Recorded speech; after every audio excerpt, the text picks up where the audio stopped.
जय माता की मित्रों, मैं धनेश्वर महतो।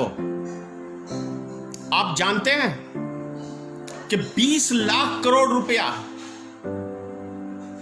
गमन हो गया और देश की जनता को पता ही नहीं है।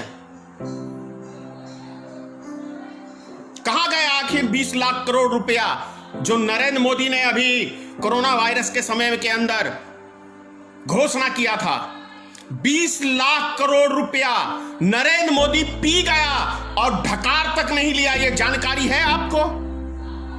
और अंधभक्त जो है, जो गोबर भक्त हैं, वो मोदी मोदी का भजन गा रहे हैं। अभी एक महाशय ने मुझे कॉल करके लालू जी के विषय में मुझे बता रहे हैं, और मैं पुतला क्यों दहन करता हूं, बड़ी मिर्ची लगती है भाई। अरे तो अपने पिताश्री से कहो कि देश की जनता से क्या वादा किया था। वादा किया था ना 15-15 लाख रुपया देने का, काला धन विदेश से लाके। कहां गया वो काला धन विदेश का? जानकारी चाहिए देश की जनता को। 100 दिन में वादा किया था नरेंद्र मोदी ने। कहां है वो 15-15 लाख रुपया? कहां है वो 2 करोड़ प्रत्येक साल नौजवानों को नौकरी देने का वादा तुम्हारे श्री नरेंद्र मोदी ने किया था इस देश की जनता से? जवाब दो इसका।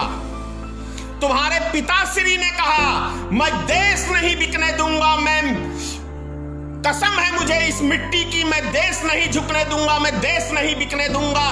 तो देश को बेचा तुम्हारे पिताश्री नरेंद्र मोदी ने। रेलवे बेचा, जो नरेंद्र मोदी कहता था रेलवे मेरी दिल की शान है, मेरी आन है, बान है, उसको बेचा।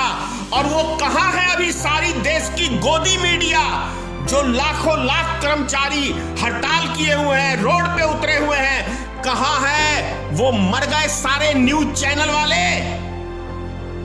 ये भड़ुओं की जो एक न्यूज चैनल की फौज सी खड़ी है, न्यूज 18, जी न्यूज, रिपब्लिक भारत, ये सब मर गए। ये लाखों लाख आदमी रोड पे उतर रहे हैं। ये नजर नहीं आ रहा तुम सबको?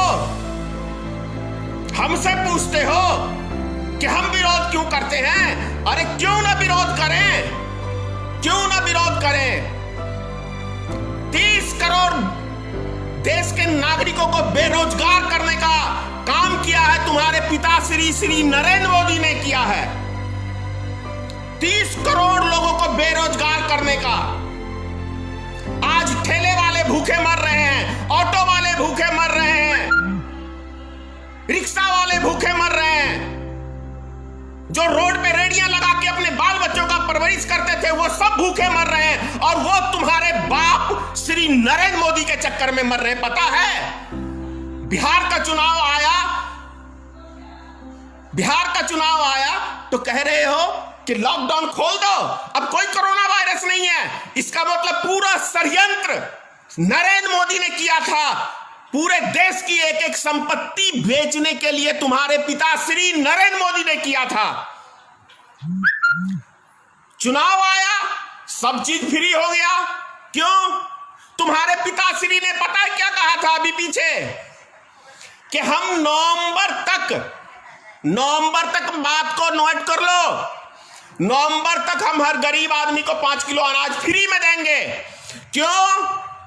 क्योंकि तुम्हारे पिताश्री को बिहार में चुनाव है नवंबर में, इसीलिए नवंबर तक की गारंटी लिया कि चुनाव जीतने तक हम लालच देंगे। अरे शर्म से डूब मरो, चिल्लू भर पानी में डूब मरो हरामियों।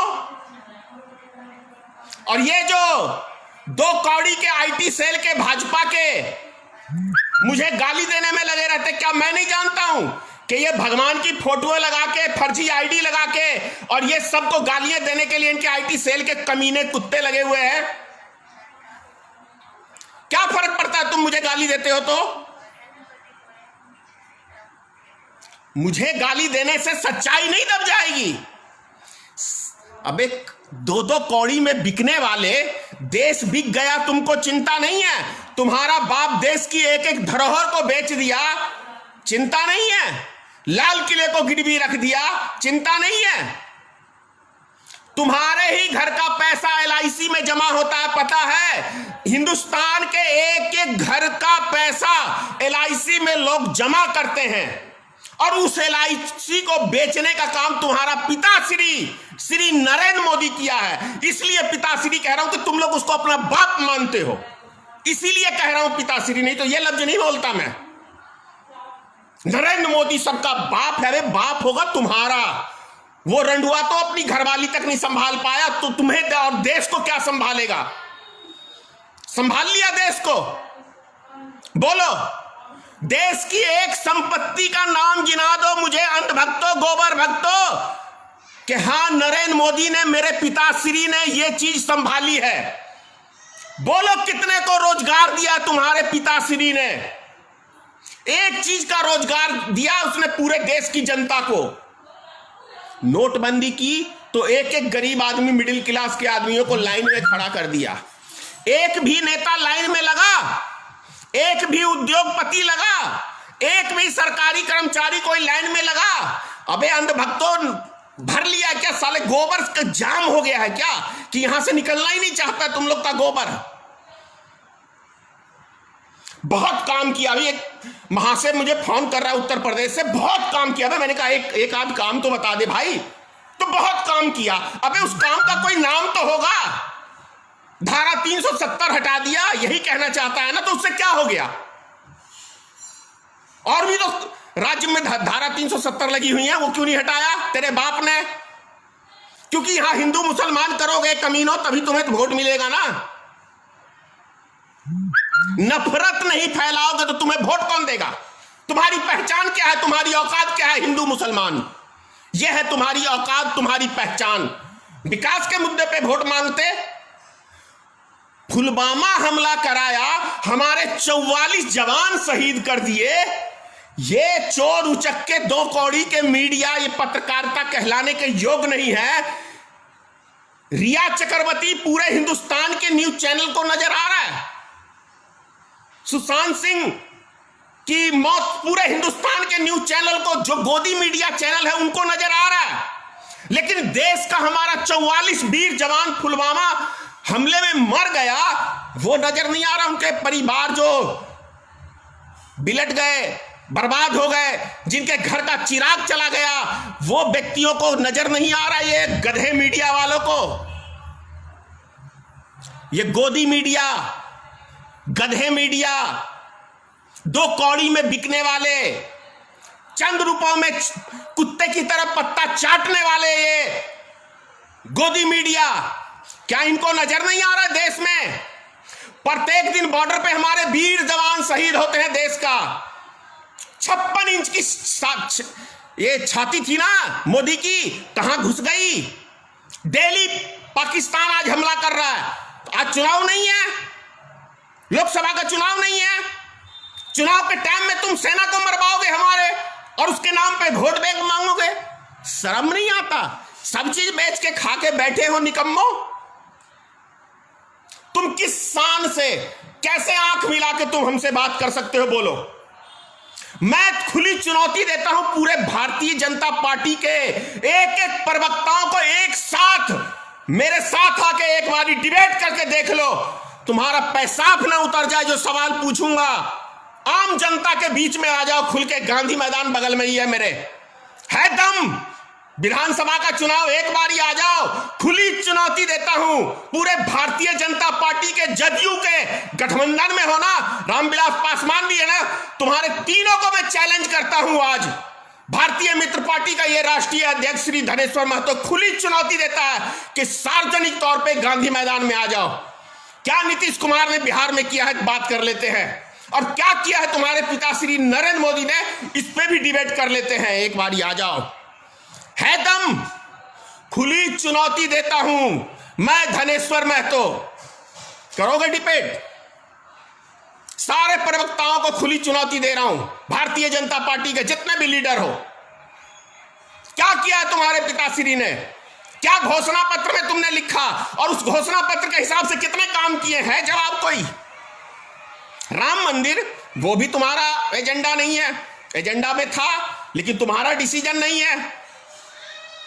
तुम 10% आरक्षण देने के लिए, वोट बैंक के लिए फॉरवर्ड समाज को रातों रात कानून बदल सकते हो, तो राम मंदिर के लिए कानून क्यों नहीं बदला तुमने? क्यों नहीं बदला? हाँ, दम नहीं है। अरे मुझे गाली देने से क्या सच्चाई दब जाएगी? गाली देते रहो, क्या हो जाएगा? कुत्ते भौंकते हैं तो क्या हाथी बाजार में चलना बंद कर देता है? इतना ज्ञान नहीं है। यूं ही कुत्ते भौंकते रहते हैं, भौंकते रहो, मुझे गालियां देते रहो, क्या फर्क पड़ता है? देश की जनता भी जानती है कि गाली कौन देता है। भारतीय जनता पार्टी के आईटी सेल के लोग देते हैं। आम नागरिक देश का धनेश्वर महतो की बात से 99% खुश है कि मैं सच्चाई बोल रहा हूं, और देश के एक से एक बड़े नेताओं ने मुझे कॉल करके, एक से एक बड़े आदमियों ने मुझे कॉल करके कहा कि आप देश के लिए लड़ रहे हैं, आप देश के लिए आवाज उठा रहे हैं। मुझे तसल्ली हुई। मैंने पहले भी कहा है, ज्यादा करोगे मुझे मरवा दोगे। एक धनेश्वर महतो जाएगा, 1,00,000 करोड़ पैदा हो जाएगा। इस बात को गांठ बांध लो, क्योंकि सच्चाई एक ऐसी चीज है जिसे दुनिया में कोई दबा नहीं सकता है। कुछ देर के लिए दबा सकता है, लेकिन धरती का सीना चीर के वो सच्चाई बाहर निकलती है, और वो बाहर निकल चुकी है कि देश के लिए घातक है भारतीय जनता पार्टी, आरएसएस। ये देश के लिए घातक है। देश को बर्बाद करने के लिए, देश को गुमराह करने के लिए, गुमराह तो इन्होंने किया जो आज देश का बच्चा बच्चा, एक एक नागरिक जान रहा है कि देश को किस कदर से इन्होंने गुमराह किया है और देश की जनता को कैसे ठगने का काम किया है। इसीलिए तो मैंने परसों के डिबेट आपको कहा था कि पिताश्री को बोलो ना, एक बार मीडिया के बीच में आके पत्रकारिता कर ले, मतलब प्रेस कॉन्फ्रेंस कर ले। मुंह दिखाने के लायक नहीं है नरेंद्र मोदी और अमित शाह, जो खुल के मीडिया का सवालों का जवाब दे दे। ज्यादा से ज्यादा यही कर सकता है वो कि जो उसकी गोदी मीडिया है उसके गोद में जाके वो अपना बात रख सकता है। लेकिन ये कलेजा नहीं है श्री नरेंद्र मोदी के पास और अमित शाह के पास और योगी आदित्यनाथ के पास कि सार्वजनिक तौर पे वो मीडिया के बीच में जाए और सभी पत्रकारों को निमंत्रण दे और उसके क्वेश्चनों का सवाल का जवाब दे दे। ये कलेजा नहीं है, इस बात को समझ लो। और मैं इसीलिए खुली चुनौती देता हूं, चलो मीडिया की तो बात छोड़ दो, मैं भी राजनीतिक दल का अध्यक्ष हूं। बोलो, विधानसभा चुनाव से पहले एक बारी गांधी मैदान में जनता के सवालों का जवाब